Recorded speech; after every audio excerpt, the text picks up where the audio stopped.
Hello, hello, hello. TM24 here, and we are back with some more Marvel Snap content. If this is your first time finding the channel, welcome. I appreciate you stopping by and at least giving the video a watch. I hope it's entertaining and informative for you. And if you're coming back, watching me for, maybe not the first time, second, third, whatever it may be, thank you. I appreciate the support.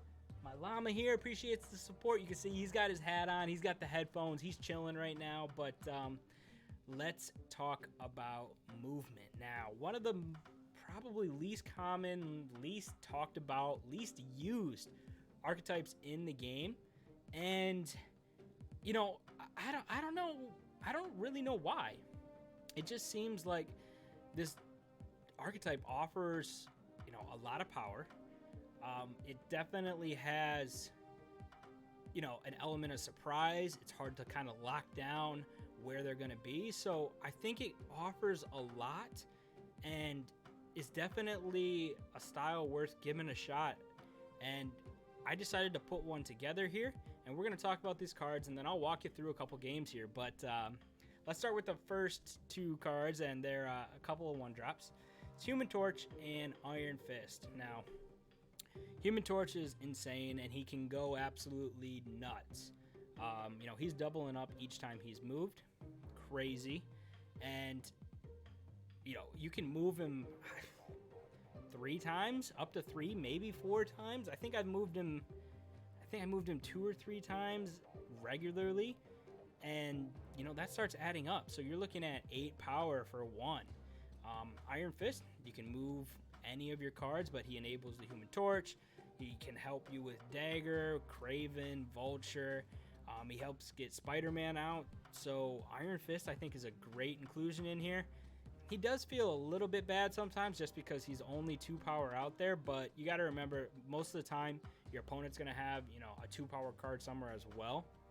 So not a bad card because he has such great synergy. Now we've got 3 2-drops. We've got Dagger, Kraven, and Cloak. That actually sounds kind of crazy when you say it like that. Dagger, Kraven, and Cloak. Like Dagger, and yeah. But anyway, let's talk about Dagger first. And again, she can go crazy depending on what your opponent's got going on. You can see there, we're moving over there, and yeah, we buffed their Kraven a little bit, but Dagger hit for 2, and that puts her at a 2/6 already, which is kind of nuts. She's gonna move again, so that's even more power coming through. So again, 2 cost can kind of go crazy. And same thing with Kraven, actually. Depending on how many times you're able to move cards to his location, he could be a 2/6, he could be a 2/8, and he can go absolutely crazy as well. So again, you've got Human Torch, you've got Dagger, you've got Kraven, who are all extremely cheap cards that can put out huge amounts of power. So I think, that brings a lot to this deck. Our other 2-drop here is Cloak, and he enables that. He's got great synergy with, the rest of this deck here. So again, another, I think, really, really nice inclusion. All right, our 3-drops. We've got Vulture and Polaris. Now, Vulture seems like an automatic inclusion. He moves once, and you feel like, it was well worth the energy you played him. But, I mean, overall, it just seemed like I wasn't able to move him more than once per game. I know maybe that's getting greedy, but, seeing what Human Torch and Dagger and even Kraven were doing, it just felt like Vulture was a little bit underwhelming at times. But again, I still feel like he is well worth the inclusion in this deck, as is the Polaris. I think Polaris is absolutely huge. She helps enable Spider-Man. She's a 3/5. She messes up your opponent's side of the board. And I think there's something to be said for kind of, playing with your opponent's cards as well. So I think Polaris is a great inclusion in this deck. And then let's move on to our 4-drops here. We've got Spider-Man, and we talked about him a little bit, but most of the time he's coming out for 1, and that feels absolutely phenomenal. A 1/5 is kind of crazy. You've got lots of ways to get him out there, whether it's Iron Fist, whether it's Cloak, whether it's Polaris, even Vision if you're desperate to get him out there. But another great thing for Spider-Man, I'm running into a lot of people playing, destroy style decks that have death and, maybe like a She-Hulk, things like that they want to drop on 6. Well, if you move a card on 5, then on 6, Spider-Man is still only going to be 1. So it kind of plays around that wave play, because they might think that they've got you with, you only being able to play 1 card because you're a movement deck. But really, if you hold that Spider-Man back, then you can actually play 2 cards, and that's kind of crazy. So definitely, I think a very much needed inclusion in this deck. The next one, though, Iron Lad, more like Iron Dad, really. He's kind of crazy. Yeah, we're trying him in a movement deck. If he hits pretty much anything in this deck, we're feeling good. Maybe except for Iron Fist, but I could still see some value there. And hey, he's a new card. I wanted to give him a shot. I don't think he is by any means, a must include, but I had to give him a shot. Had to try him in movement, because I think his potential is kind of, I wouldn't say unlimited, but there are so many ways that he can provide value.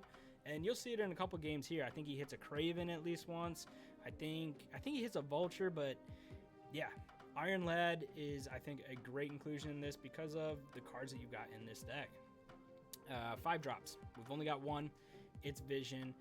I put Vision in this deck for kind of one reason and one reason only, and that was hitting a location that I otherwise wouldn't be able to reach. So if there's a location on the far right that's blocked off, I'd love for Vision to be able to reach that. Iron Lad could copy Vision, and we could do the same thing. So that's kind of why I included Vision, but I actually ended up playing him more times than I thought I would, and you saw in that last game there, he saved me. He won me that game by me moving him to the middle location. They arrowed my play away, but it didn't matter because Vision came over and I stopped the Nebula from going off. So again, I think Vision is a nice inclusion in this deck. And then our 6 drops are 2 powerful cards in Heimdall and Magneto. Playing either of them feels really, really good.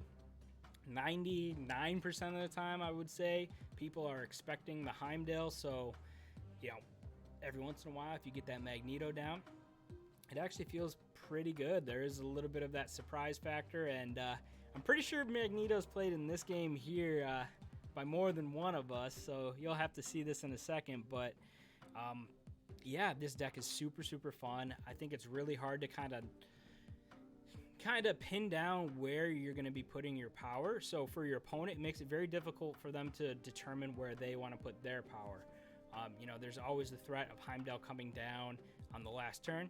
But then there's always the thought, well, what if they don't play Heimdall either? What if they don't have it and it's something else?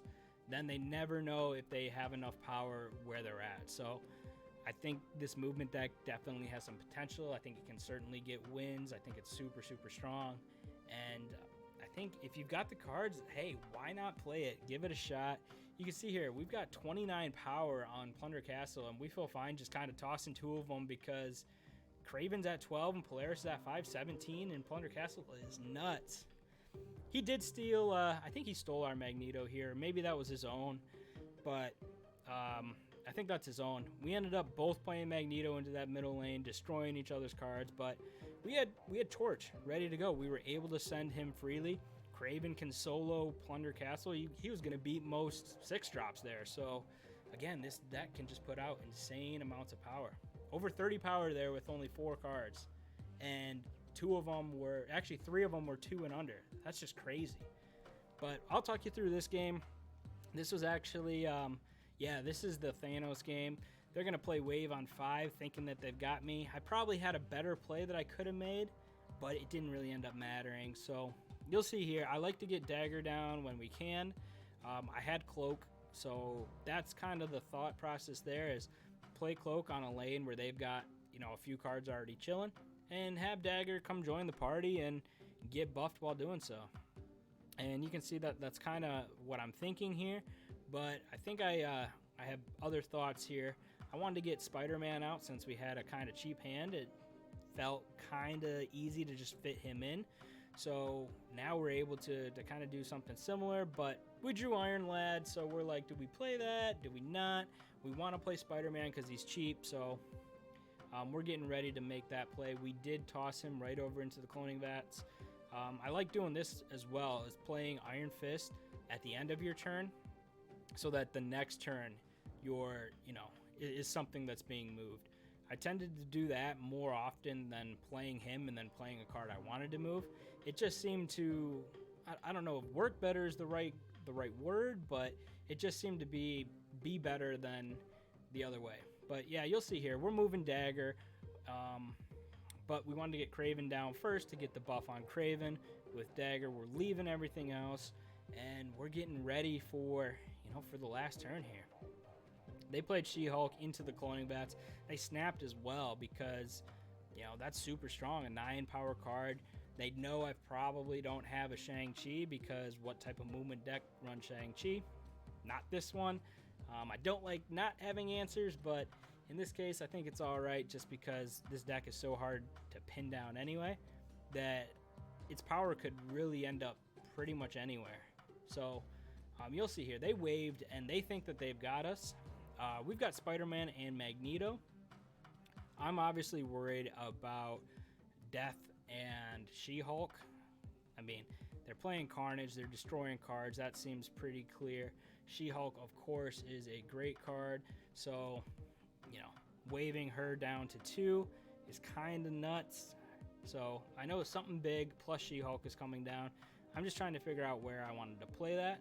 I ended up going into the cloning bats to challenge, and then my Spider-Man alongside. So we added 17 power there, meaning they would have had to add 10, and they were only able to add 9. I think we would have won even if we played into the middle lane, but yeah, we got the job done. So yeah, just a couple final words on this deck. It's super fun. It actually seems like it can compete and can get wins. The one deck that we did struggle with a little bit was Galactus, so try and hold a Magneto or Polaris to, disrupt that Galactus if you can. You will probably be ahead on board, but it is tough because we do have a lot of cheap cards, so you like to play your cards, but then Doc Ock comes down, empties your hand. So that was the only real deck that I felt a little bit of struggle with, but we do have answers, so we have a way to beat it. It's just about, kind of holding those cards back a little bit. But I mean, I honestly did not think the deck would do as well as it did, so it's surprisingly good. Give it a shot if you've got these cards, and if you've hung around till now, thank you. I appreciate you, and if you haven't subscribed, please hit that subscribe button, as it really does help me out. But until next time, have some fun.